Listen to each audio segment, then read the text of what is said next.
Oke, Dri, saya dalemin lagi ya pertanyaannya ya. Karena kan keilmuan sekali lagi dan pengalaman yang kita punya bukan berarti kita dapat membantu orang memiliki pemahaman yang sama yang ada di kepala kita. Kan tugas seorang pengajar adalah menerjemahkan, menyampaikan dan diterima dengan baik. Apa yang kamu lihat ketika seseorang tertarik dan tidak tertarik sama kita, dan bagaimana cara kamu menaklukkan mereka? Karena ini sama dengan prinsip semua hal yang berhubungan dengan berbagi di dalam kelas. Iya. Nah, sebenarnya pas awal-awal saya podcast dulu ya. Dulu itu saya diundang dari Mirai Asset ya. Itu podcast pertama saya sebenarnya ya. Itu sebenarnya mungkin hampir 2/3-nya itu hater semua isinya. Haternya, wah ini mah anak orang kaya, ini mah pasti ada insider gitu loh. Tapi ya saya jalanin aja, jalan-jalan akhirnya lama-lama kan terbukti gitu loh. Kalau misalnya insider itu mungkin atau misalnya dari privilege itu kan paling bisa menang sekali. Nah, saya tuh menang saham itu berkali-kali gitu loh. Jadi lama-lama ya konsisten itu akhirnya yang tadinya dia mungkin hater, mulai dia oh ternyata nih orang bisa ya gitu. Jadi kita harus bikin si hater ini jadi mulai nggak hate kita lagi gitu loh. Jadi ya itulah saya cuman jalanin aja gitu. Jalanin. Jadi lama-lama biasalah, lama-lama bisa gitu loh. Kamu apa yang manuver apa yang kamu lakukan ketika kamu melihat bahwa seseorang sudah merasa lelah dengan informasi yang kita sampaikan? Oh, satu lagi tadi soal informasi ini. Saya selalu berprinsip tuh kalau mau ngajarin orang itu pakai kata-kata yang mudah.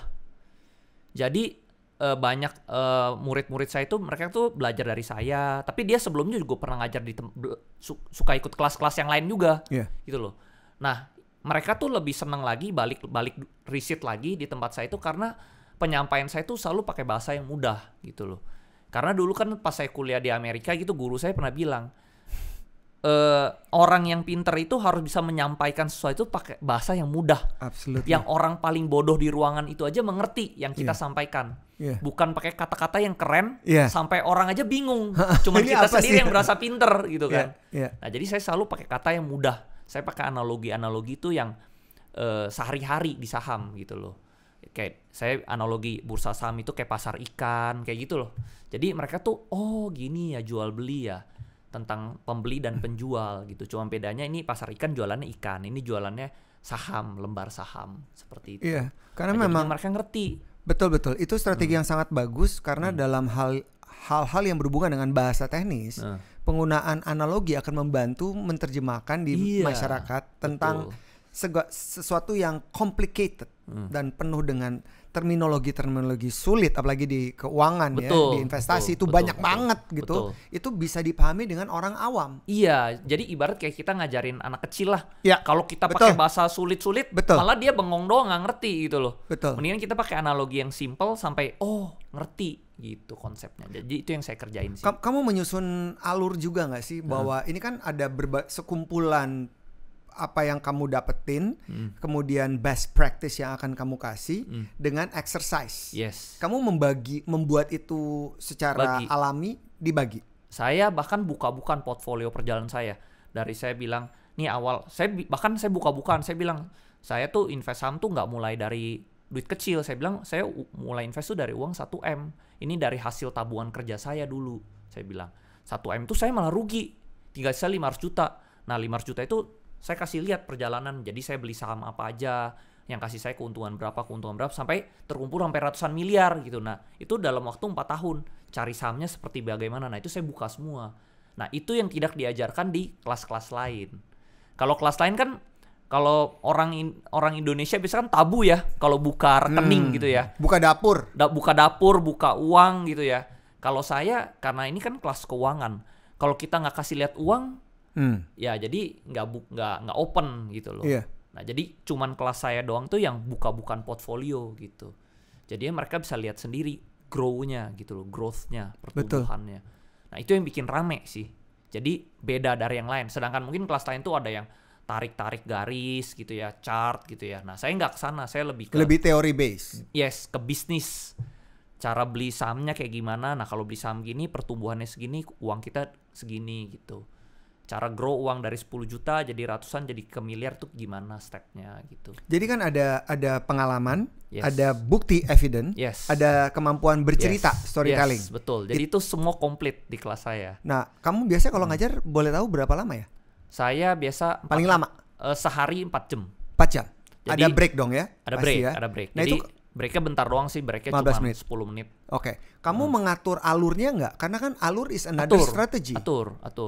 Jadi misalnya hari pertama saya ajarin terminologi soal saham dulu, kenapa bursa saham tercipta, historinya, sejarahnya, apa gunanya bursa saham, apa gunanya orang IPO, apa gunanya orang invest tuh hari pertama yang basic. Hari kedua itu saya ajarin psikologi supaya kita mau kaya itu kita harus punya mindset orang kaya. Gitu loh. Harus Kayak apa sih mindset orang kaya, Andri? Mindset orang kaya itu dia harus beli aset. Beli aset. Yes, dia harus beli aset, dia nggak boleh belinya liabilities, beban. Oke.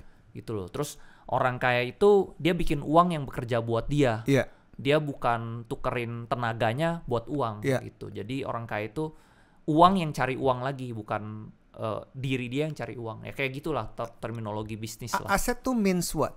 Saham. Aset itu selain saham, properti, apapun yang disewakan memberikan kita passive income, capital gain, itu aset sih. So ini adalah Kiyosaki fundamental betul. Kiyosaki principles. Lah. Betul. Principle basic business lah.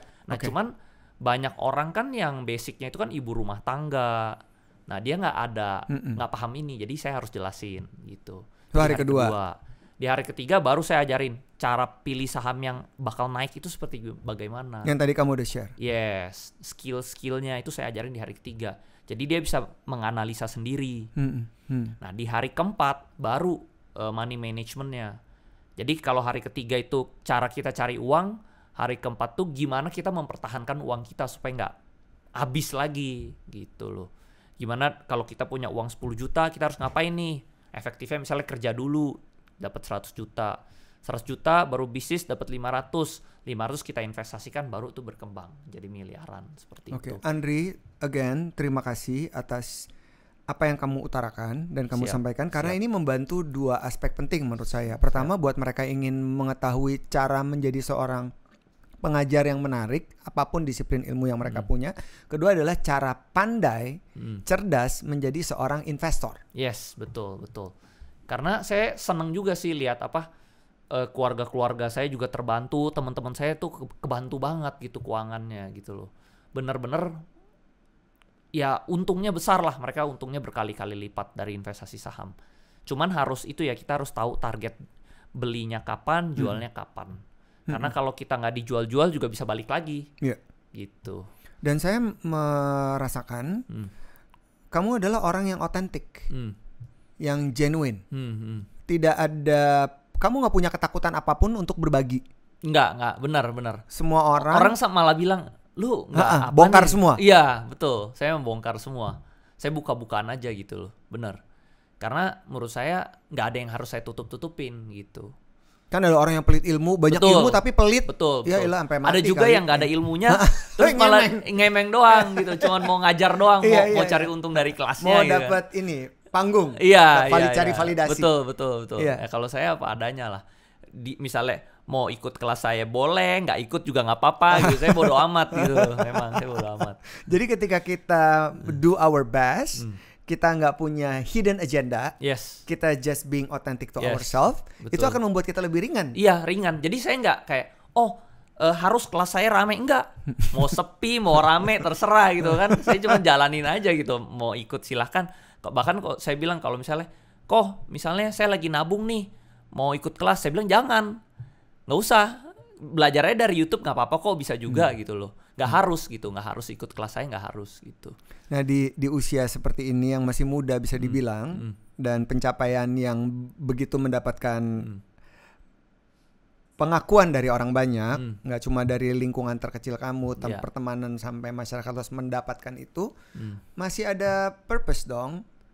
Purpose saya sih kalau tadi kamu bilang ya gue jalanin aja gitu, ada nggak sesuatu di ujung sana yang kamu lihat tentang diri kamu di sekian puluh tahun mendatang gitu? Sebenarnya mungkin goal saya pengen bikin sekolah kali ya, one day ya. Sekolah investasi. Iya, sekolah investasi. Belum ada tuh. Karena menurut saya kalau misalnya kita lihat Amerika ya, investornya itu ada 60% penduduk Amerika itu investor.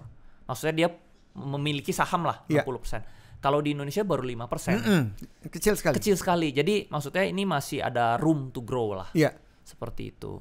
Oke. Jadi ya pengen lah kalau bisa biar lebih banyak akses kan, lebih banyak orang yang terbuka gitu soal keuangan. Saya jadi ingat sebuah wisdom yang saya dapatkan dari ayah mertua saya. Beliau mengatakan gini, ini ia dapatkan dari ibunya. Kalau kita punya penghasilan yang bertambah, gaya hidup kita harus tetap kita pertahankan. Betul, itu saya setuju banget. Saya tuh justru makan begini-begini aja gitu loh. Yang penting kita bisa, misalnya kayak baju, saya juga biasa-biasa aja. Yang penting berpakaian rapih aja gitu loh. Nggak harus bermerek tuh, nggak harus branded, saya nggak harus gitu loh. Makan juga yang penting enak, sehat, dan bergizi. Udah nggak harus mahal-mahal, nggak harus. Gitu loh. Bahkan naik pesawatnya ekonomi juga saya nggak apa-apa gitu loh. Betul. Saya setuju banget. Karena kalau kita udah membiaskan diri kita enak, nanti dibikin gak enak susah. Jadi itu lebih sakit. Iya, mendingan gak enak terus aja gitu loh.